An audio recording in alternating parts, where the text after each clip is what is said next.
Hello everyone, welcome back to my YouTube channel. This is the another video for history series. History series और polity series के पूरे 500 questions हम cover करेंगे. अगर आप channel पर न्यू हैं तो चैनल को सब्सक्राइब करें, बेल आइकन पर प्रेस करें और जुड़े रहें हमारे साथ और मोर अपडेट्स के लिए. Let's start. ऑलरेडी हम 50 क्वेश्चंस कवर कर चुके हैं 2 पार्ट में. तो ये जो हमारा स्टार्ट होगा पार्ट थर्ड हमारा, ये 51 क्वेश्चन से स्टार्ट होगा. Question is, which among the following is India's first oil refinery? India की पहली ऑयल रिफाइनरी कौन सी है? कौन सी है वो? इंडियाज़ फर्स्ट ऑयल रिफाइनरी कितने लोगों को पता भी होगा? ये है दिग्बोई रिफाइनरी. अब ये कहाँ पर है? दिग्बोई कहाँ पर है? ये है असम में. कहाँ पर है ये? असम में है ये. दिग्बोई कहाँ है? असम में. तो इंडिया की फर्स्ट ऑयल रिफाइनरी कहाँ पर है? असम में है और इसका नाम क्या है? दिग्बोई रिफाइनरी. एग्जामिनेशन में पूछा जाता है ये क्वेश्चन, तो इसे अच्छे से याद कर लीजिएगा. India's first oil refineries Digboi refinery कहाँ पर है? असम में. इतनी बार रिपीट कर रही हूँ ताकि आपको यहीं याद हो जाए. बार बार आपको याद करने की, रिवाइज करने की कोशिश, मतलब ज़रूरत ही ना पड़े इस चीज़ की, आपको यहीं पर इतना अच्छे से याद हो जाए. तो इस क्वेश्चन के according C is the right answer. Next question is, after returning from South Africa, which among the following was the first successful satyagraha of Mahatma Gandhi? South Africa से आने के बाद महात्मा गांधी का फर्स्ट सक्सेसफुल सत्याग्रह कौन सा था? तो उनका जो फर्स्ट सक्सेसफुल सत्याग्रह था वो हमारा था Champaran. C is the right answer. Champaran कहाँ पर है? चंपारण है बिहार में. चंपारण कहाँ है? बिहार में है. चंपारण कहाँ है? बिहार में है. और ये जो सत्याग्रह हुआ था, ये रीज़न क्या था इस सत्याग्रह का? फार्मर्स ने कंप्लेन करी थी ब्रिटिशर्स के अगेंस्ट गांधी जी को कि सिर्फ और सिर्फ ये लोग नील की खेती कराने के लिए फोर्स करते हैं. नील को इंग्लिश में क्या कहते हैं? इंडिगो. क्या कहते हैं इंग्लिश में? इंडिगो. ये भी याद रखिएगा. चंपारण कहाँ है? बिहार में है. और चंपारण सत्याग्रह फर्स्ट सत्याग्रह था महात्मा गांधी का सक्सेसफुल. कहाँ पर हुआ था? बिहार में हुआ था. किसके अगेंस्ट हुआ था? इंडिगो की खेती के अगेंस्ट, मतलब नील की खेती के अगेंस्ट हुआ था ये सत्याग्रह. तो ये सारे जो मैंने आपको बातें बताई हैं ये सब याद रखिएगा. कितनी बार ये भी आपसे पूछ सकते हैं कि फर्स्ट सत्याग्रह जो गांधी जी ने किया था वो किस लिए था? तो वो किस लिए था? इंडिगो की फार्मिंग रोकने के लिए था. जो फार्मर्स बहुत ज़्यादा परेशान हो चुके थे, ये उनके लिए था. और कहाँ पर हुआ था? चंपारण में, बिहार में. So C is the right answer. Champaran is the right answer. Next question is, who started the process of decentralisation of finance in India? Decentralisation का प्रोसेस इंडिया के फाइनेंस में किसने स्टार्ट करा था? कौन से जो थे लॉर्ड या जो वाइसरॉय कह लीजिए या फिर आप गवर्नर जनरल कह लीजिए, कौन थे उस टाइम पर जिन्होंने डिसेंट्रलाइजेशन इंडिया में स्टार्ट करी थी? अब डिसेंट्रलाइजेशन क्या होता है और सेंट्रलाइजेशन क्या होता है? सेंट्रलाइजेशन का मतलब क्या होता है?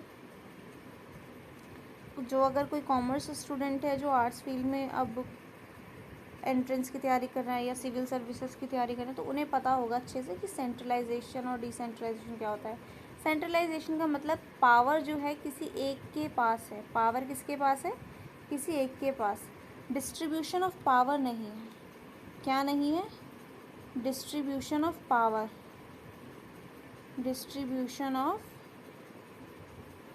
पावर नहीं होती है सेंट्रलाइजेशन में. ये चीज़ नहीं होती है किस में? सेंट्रलाइजेशन में. मतलब कोई एक ही हेड है, उसी के पास सारी पावर है, वही आपको ऑर्डर देगा, वही आपको कमांड करेगा और आपको उसी की सुननी है. आपके पास कोई अथॉरिटी नहीं है, आपके पास बस मजबूरी है किसी की बात मानने की. उसे कहते हैं सेंट्रलाइजेशन. मतलब कोई एक ही सुपीरियर है. एक सुपीरियर हेड कौन है? कोई एक ही है और उसी के पास सारी पावर है. अब डिसेंट्रलाइजेशन का मतलब क्या होता है? अब डी से समझ लीजिए. डिसेंट्रलाइजेशन का मतलब उसका अपोजिट ही होगा. डिसेंट्रलाइजेशन का मतलब होता है distribution of power, distribution of power. Decentralization में क्या होता है, डिस्ट्रीब्यूशन ऑफ पावर होता है। मतलब कि अगर मैं आपको क्लास 12 की कॉमर्स के बिजनेस के अकॉर्डिंग समझाऊं तो वहाँ पर काफ़ी अच्छे से ट्रायंगल के उसमें समझा रखा है कि मतलब फर्स्ट प्लेटफॉर्म सेकंड प्लेटफॉर्म करके, कि यहाँ पर क्या है, ये हो गया कंपनी का ओनर, ठीक है। कंपनी के ओनर ने मैनेजर को पावर डिस्ट्रीब्यूट करी कि वो लोगों को अपॉइंट कर सकता है। उसके बाद फिर कोई सुपीरियर आ गया उसके ऊपर हेड। उसके बाद कहीं आके आते हैं लेबर, ठीक है। उसके बाद कहीं आके आते हैं लेबर। ये थोड़ा ज़्यादा गंदा हो रहा है, मैं आपको डिसेंट्रलाइजेशन और सेंट्रलाइजेशन किसी और वीडियो में अच्छे से समझाऊंगी। दैट मीन्स कि पावर किसी एक के पास नहीं है। अगर मैनेजर को पावर ना दी जाए तो काम ढंग से नहीं होगा किसी भी एमएनसीज में, क्योंकि जो हेड होते हैं, जो प्लानिंग कमीशन होती है, जो कंपनी का ओनर होता है, वो सब कुछ एक साथ हैंडल नहीं कर सकते अगर पावर और डिस्ट्रीब्यूशन ना हो।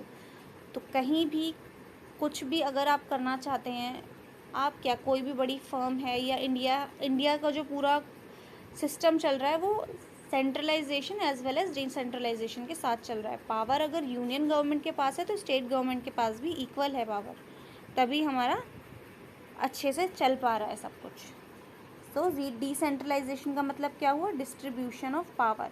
सिंपल, बिल्कुल इजी याद रखना है कि सेंट्रलाइजेशन का मतलब कोई एक ही सुपीरियर हेड है और डिसेंट्रलाइजेशन का मतलब हुआ डिस्ट्रीब्यूशन ऑफ पावर। तो यहाँ पे पूछा जा रहा है कि किसने स्टार्ट करा था ये प्रोसेस डिसेंट्रलाइजेशन का फाइनेंस में, मतलब फाइनेंस के उसमें कि डिसेंट्रलाइजेशन होगा फाइनेंस डिपार्टमेंट में भी इंडिया के, तो वो कौन से लॉर्ड थे उस टाइम के। So right answer is Lord Mayo is the right answer, B is the right answer. Decentralisation of finance किसने स्टार्ट कराया था, decentralisation of finance in India started by Lord Mayo. Lord Mayo, इनके नाम पर एक college भी है जो इन्होंने ही खुलवाया था, बॉयज़ कॉलेज है लॉर्ड मेयो के नाम पर, मेयो कॉलेज। मेयो कॉलेज कहाँ पर है ये, अजमेर में है, अजमेर में है। कहाँ पर है ये, अजमेर में। तो ये भी याद रखिएगा, decentralization of finance Lord Mayo, B is the right answer. Next question is who among the following establish the Sadar Diwani अदालत।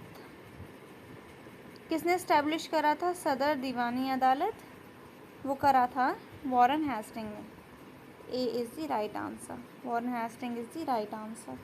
सो Warren Hasting is the right answer, A is the right answer. अब ये सदर दीवानी अदालत क्या है, ये जो था ये सुप्रीम कोर्ट ऑफ रेवेन्यू था, सुप्रीम कोर्ट ऑफ रेवेन्यू था ब्रिटिशर्स के टाइम पे। ये क्या था, supreme court of revenue, revenue था ब्रिटिशर्स के टाइम पे। नाम क्या था, सदर दीवानी अदालत। स्टार्ट किसने किया था, इस्टेब्लिश किसने करा था इंडिया में, ये वॉरेन हेस्टिंग ने। Next question is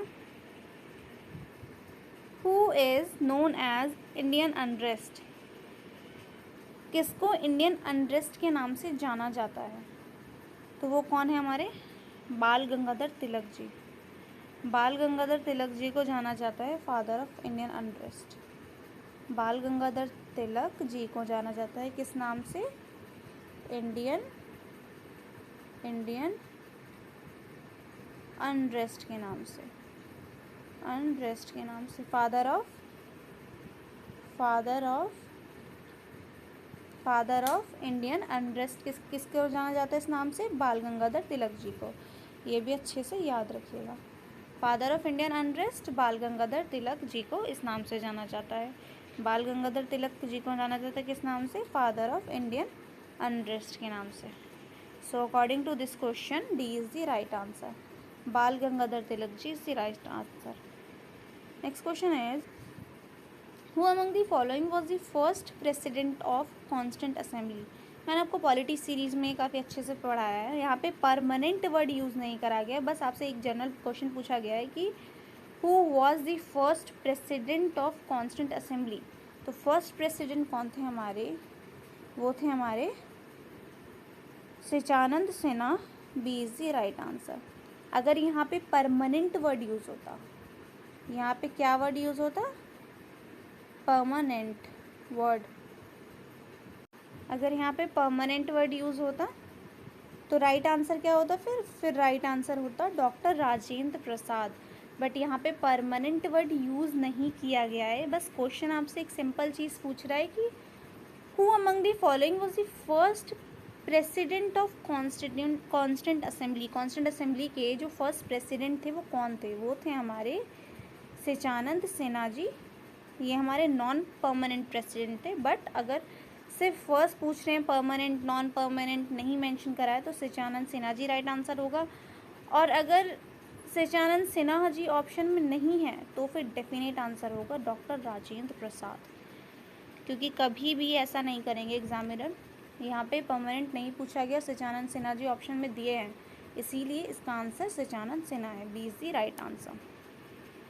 next question is who was the last viceroy of India. India के लास्ट वॉइसरॉय कौन थे, जो मतलब जिन्होंने लास्ट ऑफिशियल पेपर पे जिनके सिग्नेचर रहे थे आज़ादी के, तो वो कौन थे हमारे लास्ट वॉइसरॉय जो हमारे थे, Lord Mountbatten. C is the right answer. India के लास्ट वॉइसरॉय जो थे हमारे वो थे लॉर्ड माउंटबेटन। अब जब Lord Mountbatten ji last viceroy थे तो इनका टर्म भी लास्ट कब तक रहा होगा, 1947 तक। 1947 तक। हमें आज़ादी कब मिली है, 1947 में मिली है। हमारी कॉन्स्टेंट असेंबली कब सेटअप हुई है, वो हुई है हमारी 1946 में सेटअप हुई है कॉन्स्टेंट असेंबली, और हमें आज़ादी मिली है 1947 में। और लास्ट वॉइसरॉय ऑफ इंडिया कौन रहे हैं, वो रहे हैं हमारे Lord Mountbatten. Next question is satyagraha was started by Gandhi ji in 1919 to protest against the. Satyagraha जो स्टार्ट हुआ था 1919 में, 1919 में जो सत्याग्रह पास हुआ था, वो जो हुआ था वो प्रोटेस्ट था किसके अगेंस्ट, वो था हमारा रॉलेट एक्ट के against. B is the right answer. Rowlatt Act के अगेंस्ट 1919 में प्रोटेस्ट स्टार्ट हुआ था, गांधी जी ने स्टार्ट करा था किसके अगेंस्ट, रॉलेट एक्ट के अगेंस्ट। सारे एक्ट आपको आने वाली वीडियोस में अच्छे से समझा दी जाएंगी सेपरेट वीडियो में, नहीं तो ये वीडियो काफ़ी लंबी हो जाएगी। तो अभी इसके अकॉर्डिंग आप बस इतना याद रखिए कि 19 ईयर भी याद रखिए कि 1919 में रॉलेट एक्ट सत्याग्रह स्टार्ट हुआ था। 1919 में जो प्रोटेस्ट स्टार्ट हुआ था किसके अगेंस्ट हुआ था, रॉलेट एक्ट के अगेंस्ट हुआ था।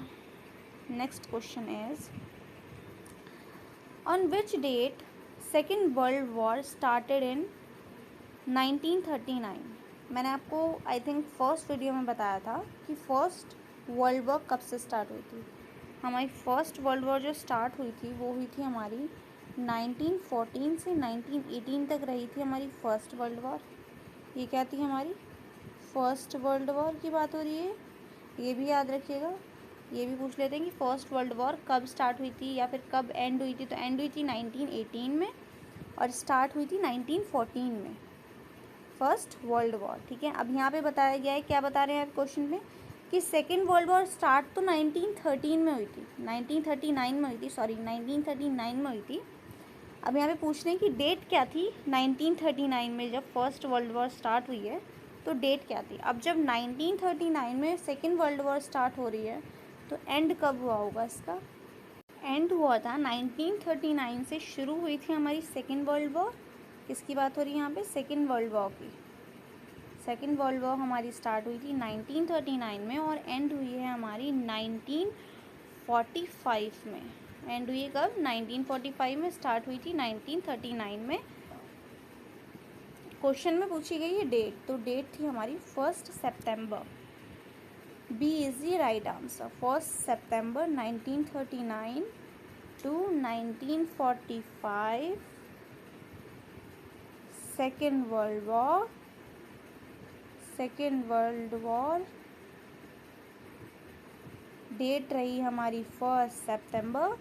और फर्स्ट वर्ल्ड वॉर कब हुई थी, फर्स्ट वॉर कब हुई थी, यहाँ पे वॉर से याद रखिएगा, वर्ल्ड वॉर की बात हो रही है, 1914 to 1918।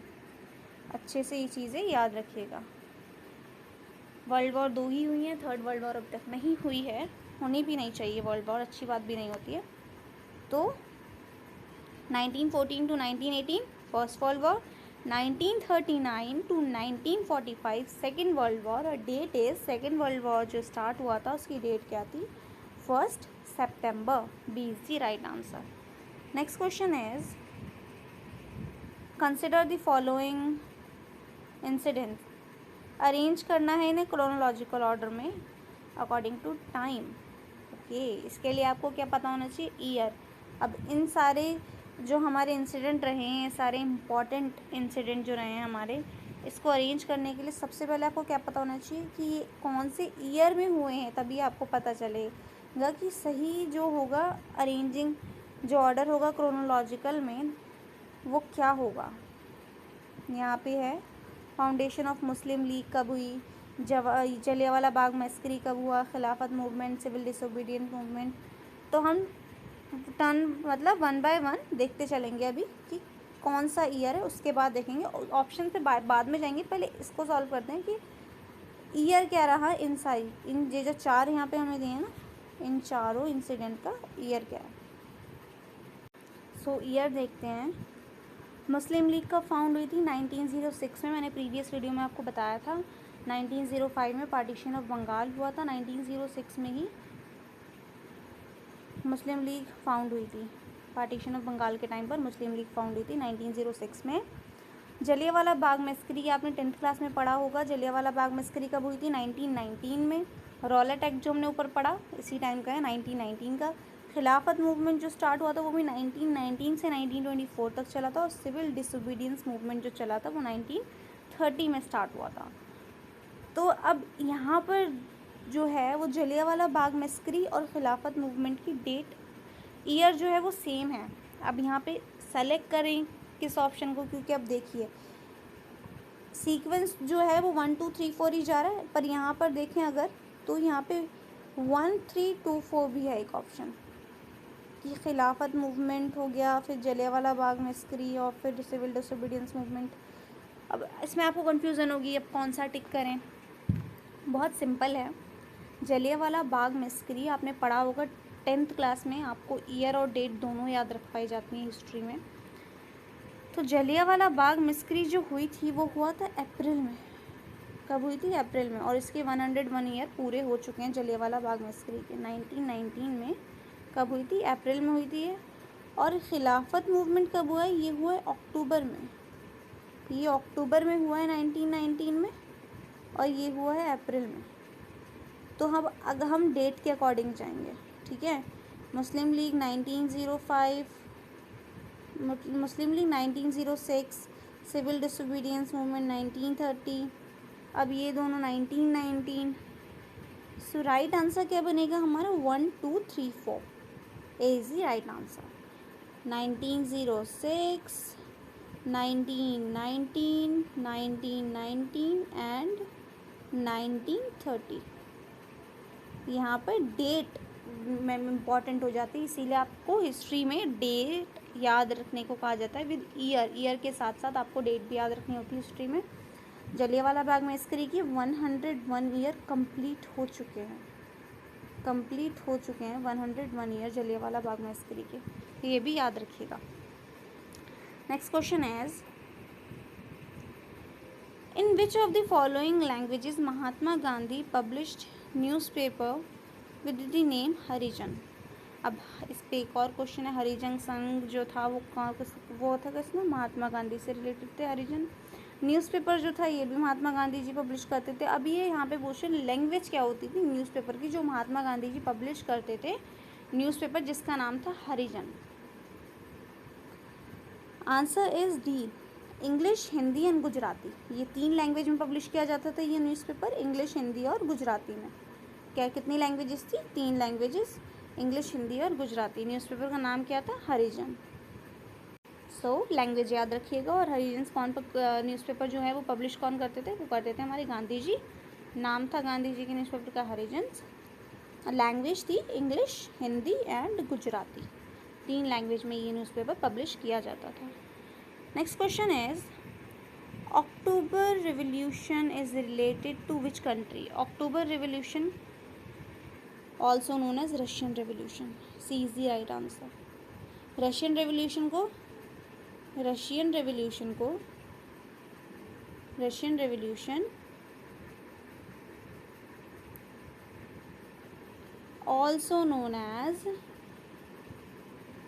also known as October Revolution।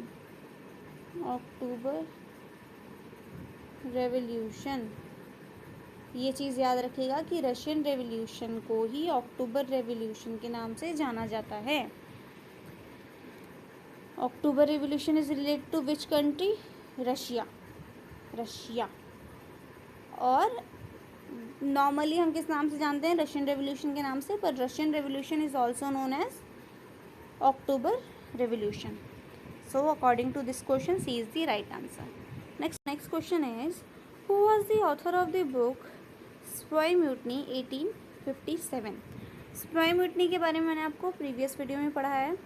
यहाँ पर पूछा जा रहा है कि सिपाही म्यूटनी जो बुक लिखी है वो उनके ऑथर कौन है, उनका नाम क्या है, और बुक का नाम क्या है? Sepoy mutiny 1857। So A is the right answer. HP Chattopadhyay ji ने लिखी है sepoy mutiny 1857। HP Chattopadhyay, A is the right answer. Next question is the main key note of the reforms of Lord Dalhousie was which of the following type? Lord Dalhousie के जो काम करने का reforms का तरीका था, उसका की नोट जो था, वो मेन की नोट क्या था? वो किस तरीके से काम करना पसंद करते थे और क्या तरीका था उनके काम करने का बेसिकली? तो वो जो जिस पे वो रूल्स फॉलो करते थे वो कौन से थे? वो थे सेंट्रलाइजेशन के। मैंने अभी आपको ऊपर समझाया सेंट्रलाइजेशन और डिसेंट्रलाइजेशन में डिफरेंस। दैट मीन्स कि लॉर्ड डलहौजी जो है वो डिस्ट्रीब्यूशन ऑफ पावर नहीं करते थे। सारी पावर, सुप्रीम अथॉरिटी इन्होंने खुद को ही बना रखा था सुप्रीम। बिल्कुल कोई डिस्ट्रीब्यूशन ऑफ पावर नहीं थी इनके टाइम पे। जब ये होंगे तो इन्होंने कोई भी डिस्ट्रीब्यूशन ऑफ पावर नहीं करी थी। इसीलिए जो इनके जो रिफॉर्म्स का मेन की नोट था वो सेंट्रलाइजेशन था कि पावर्स के सुप्रीम जो रहेंगे ये यही रहेंगे। पावर की अथॉरिटी किसी के पास नहीं है, लॉर्ड डलहौजी के पास ही रहेगी। ये है था, ठीक है। So A is the right answer. Centralisation is the right answer. आपको सेंट्रलाइजेशन और डिसेंट्रलाइजेशन में मैं अच्छी तरह डिफरेंस ऊपर बता चुकी हूँ। होपफुली आपको वो चीज़ समझ आ गई होगी, और ना आई हो तो कमेंट सेक्शन में आप मुझे बता सकते हैं। मैं आपको किसी अनदर वीडियो में और अच्छे से वो चीज़ क्लियर करा दूँगी। और अगर आपको किसी और चीज़ की वीडियो चाहिए, कोई और सब्जेक्ट की, किसी और टॉपिक की, तो वो भी आप मुझे बता सकते हैं। और चैनल पर न्यू है तो चैनल सब्सक्राइब कर लें, बेल आइकन पे प्रेस कर दें। Next question is cabinet mission came to India in which year? मैंने आपको बताया कैबिनेट मिशन के बारे में मैंने आपको पॉलिटी सीरीज़ में अच्छे से पढ़ा रखा है। तो कैबिनेट मिशन जो आया था वो इंडिया में कब आया? 1946। Cabinet mission came in to India in which year? 1946 में। C is the right answer. 1946 is the right answer. Next question is which of the following commission was appointed by the government to investigate the Jallianwala Bagh massacre? British government ने कौन C commission बनाई थी investigate करने के लिए जलियांवाला बाग मस्करी? वो कौन सी कमीशन थी? Hunter commission. D is the right answer. Hunter commission is the right answer. मैं आपको सरकारी कमीशन के बारे में पढ़ा चुकी हूँ पॉलिटी सीरीज़ में। Answer is Hunter commission. D is the right answer. Investigation के लिए जलियांवाला बाग मस्करी की इन्वेस्टिगेशन के लिए कौन सी कमीशन बनाई गई थी? Hunter commission. D is the right answer. Next question is who of the following was the leader of Bardoli satyagraha? Bardoli satyagraha के जो लीडर थे वो कौन थे? सरदार वल्लभ भाई पटेल जी। और बारदोली सत्याग्रह हुआ कहाँ पे? तो गुजरात में।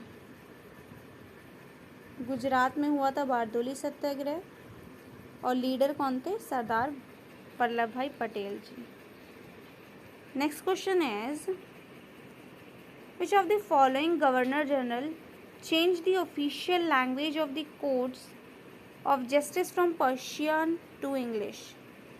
कौन से गवर्नर जनरल थे जिन्होंने लैंग्वेज चेंज करी थी कोर्ट की कोर्ट ऑफ जस्टिस की लैंग्वेज चेंज करके क्या कर दी थी, पर्शियन से इंग्लिश कर दी थी। वो कौन से गवर्नर जनरल ने की थी? राइट आंसर क्या है?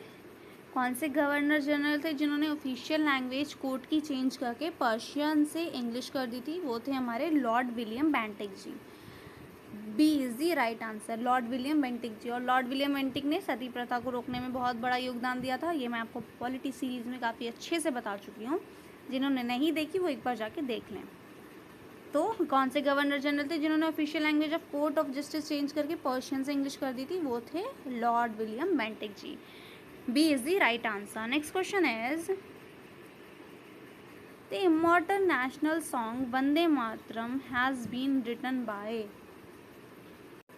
कितने बच्चों को ये बात पता भी होगी कि हमारा वंदे मातरम जो है नेशनल सॉन्ग वो किसने लिखा है? वो लिखा है हमारे बंकिम चंद्र चट्टोपाध्याय जी ने।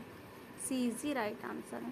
बंकिम चंद्र चट्टोपाध्याय जी ने हमारा नेशनल सॉन्ग लिखा है Vande Mataram is written by Bankim Chandra Chattopadhyay. सो अगर अब तक आपको नहीं पता था कि हमारा national song Vande Mataram written by किसने लिखा है, तो अभी याद कर लीजिए। आपको नेशन से रिलेटेड चीज़ें पता होनी चाहिए बिकॉज वी आर इंडियंस। सो किसने लिखा था? बंकिम चंद्र चट्टोपाध्याय जी ने। Next question is the Mohammedan Anglo Oriental college eight Aligarh was founded by. अच्छा, अब ये जो है ये name Mohammedan Anglo Oriental college, ये करंट में कौन सा कॉलेज है जिसका ये नाम है?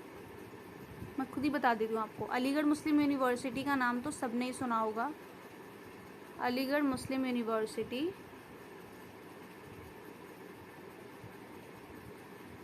अलीगढ़ मुस्लिम यूनिवर्सिटी का पुराना नाम क्या है? Mohammedan Anglo Oriental college. पुराना नाम अगर कभी पूछ लें अलीगढ़ के पेपर में है, अगर कोई अलीगढ़ का एंट्रेंस देने वाला है और वो हिस्ट्री सीरीज़ देख रहे वाली, तो अगर आपसे कभी ये पूछ लें कि मोहम्मदन एंग्लो ओरिएंटल कॉलेज किस कॉलेज का नाम था, या ये पूछ लें कि अलीगढ़ का पुराना नाम क्या था, तो अलीगढ़ मुस्लिम यूनिवर्सिटी, जिससे हम अभी के टाइम पे अलीगढ़ मुस्लिम यूनिवर्सिटी के नाम से जानते हैं, उसका पुराना नाम था मोहम्मदन एंग्लो ओरिएंटल कॉलेज। सो यहाँ पे पूछा गया है कि the Mohammedan Anglo Oriental college eight Aligarh was founded by, that means Aligarh Muslim university जो अभी के टाइम पे हम जानते हैं वो किसने फाउंड करी थी? वो करी थी हमारे सर सैयद अहमद ख़ान जी ने। D is the right answer. Sir Syed Ahmed Khan ji ने अलीगढ़ मुस्लिम यूनिवर्सिटी को फाउंड करा था। फाउंडिंग स्टोन किसने लगी थी? सर सैयद अहमद ख़ान जी ने।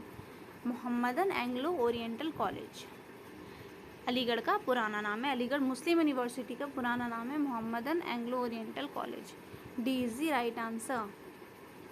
D is the right answer, sir Syed Ahmed Khan. Next question is Gandhi ji consider khadi as a symbol of. Khadi symbol है किसका? गांधी जी ने कंसिडर करा था खादी जो कपड़ा गांधी जी काफ़ी पहनते थे, वो किस चीज़ का सिंबल गांधी जी ने डिक्लेयर करा था? वो करा था इकोनॉमिक इंडिपेंडेंस का। इकोनॉमिक इंडिपेंडेंस का सिंबल खादी को कहा गया था। Gandhi ji consider khadi as a symbol of economic independence. Gandhi ji consider as a symbol of economic independence. Next question is India wins freedom is the autobiography of. India wins freedom जो book का नाम है, ये किसकी ऑटोबायोग्राफी है? ये है हमारी अब्दुल कलाम आज़ाद जी की। A is the right answer. Abdul Kalam Azad ji is the right answer. Former हमारे प्रेसिडेंट रह चुके हैं, फॉर्मर प्रेसिडेंट अब्दुल कलाम आज़ाद जी, इनकी ऑटोबायोग्राफी है India wins freedom is the autobiography of Abdul Kalam Azad ji. Next question is when was Mahatma Gandhi arrested during the quit India movement 1942। अब इससे आप year याद रखिएगा कि क्विट इंडिया मूवमेंट कब स्टार्ट हुआ था? 1942 में। क्विट इंडिया मूवमेंट का भी ईयर बहुत बार एग्जाम में पूछ लेते हैं। तो क्विट इंडिया मूवमेंट कब स्टार्ट हुआ है? 1942 में। अब यहाँ पे पूछा जा रहा है कि Gandhi ji arrest quit India movement के टाइम पे कब हुए थे? वो हुए थे 9 अगस्त 1942।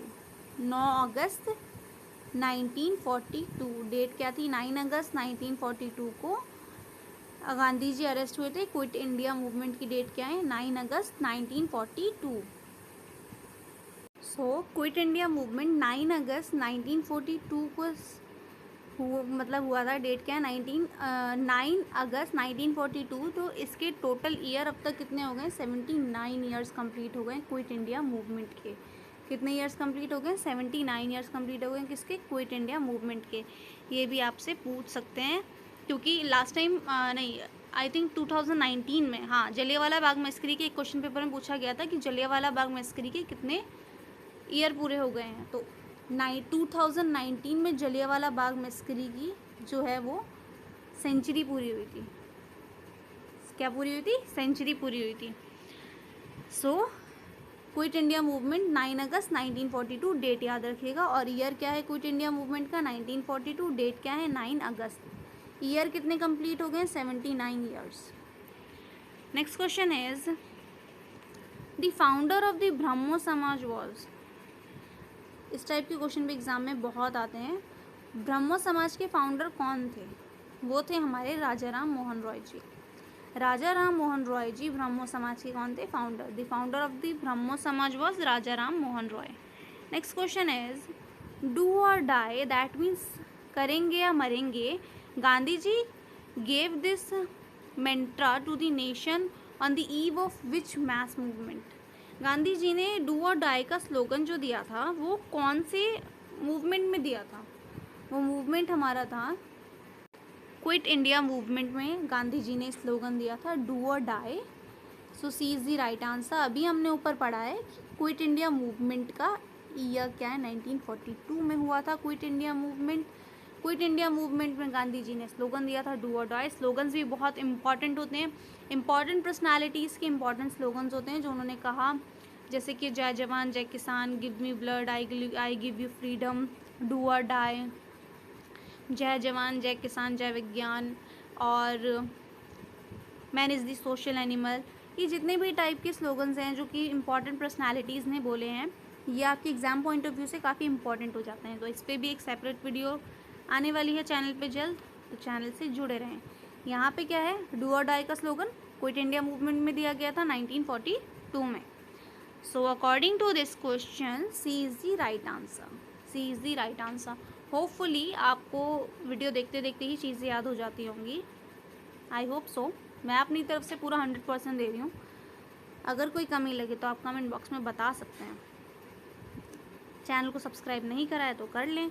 ये इस वीडियो का लास्ट क्वेश्चन था। टोटल हम 75 क्वेश्चंस कवर कर चुके हैं। नेक्स्ट वीडियो जो आएगी उसमें टोटल हमारे 100 क्वेश्चन कवर हो जाएंगे। हम एक वीडियो में 25 क्वेश्चन कवर करते हैं, जो चैनल से जुड़े हुए लोगों ने पता है। सो इस क्वेश्चन का आंसर है सी। तो मिलते हैं नेक्स्ट वीडियो में। Bye bye.